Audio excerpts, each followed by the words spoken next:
So you just installed GetSign from the Monday.com marketplace, and now you want to use it to send your documents to your internal team or external clients.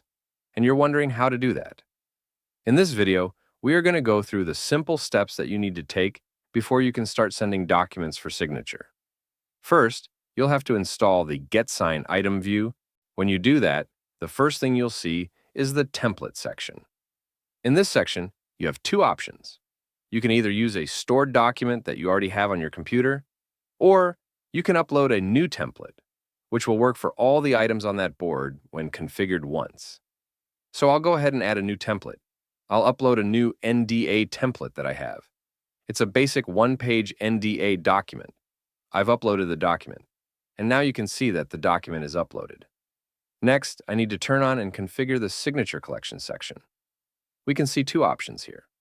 One is to select a status column, which will reflect the document's status.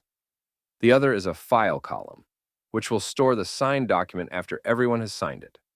Next, I'm moving on to the GetSign Send section, which deals with the email delivery part of the process. In this, I'll configure the email ID that I'll use to send the email from. I'll leave the email subject as it is, and just save this.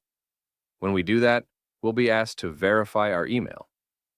I should have gotten an email from GetSign to verify it. Once I click it, it will lead me to a new page, and then from there I can verify. So you can see that it's here. I'll verify that the certification is done, and I'll just refresh the page once to make sure everything is updated. You can see I have verified the email. Now the next step is to place the signature fields on the document before sending it for signature. I'll click on the Edit button. It'll open a new GetSign editor, where I can drag and drop signature fields. In this example, I'm going to drag one signature field. I'm dragging it and assigning it to myself. Then I'm saving the document. After this is done, all we need to do is click Send, and the document will be sent for signature. The document has been sent.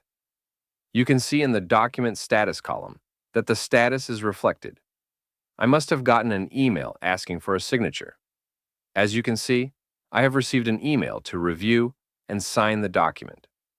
I'll click on it, go to the page, and go through the document. This is the signature field, where I can go ahead and sign it, then click Finish. And that's the end of the process. Everything is done. I can close the window. You can see the document status is reflected as completed, and the signed document is here with my signature on it. You can add multiple people to the signatures and define signing orders. Thank you for watching and keep using GetSign.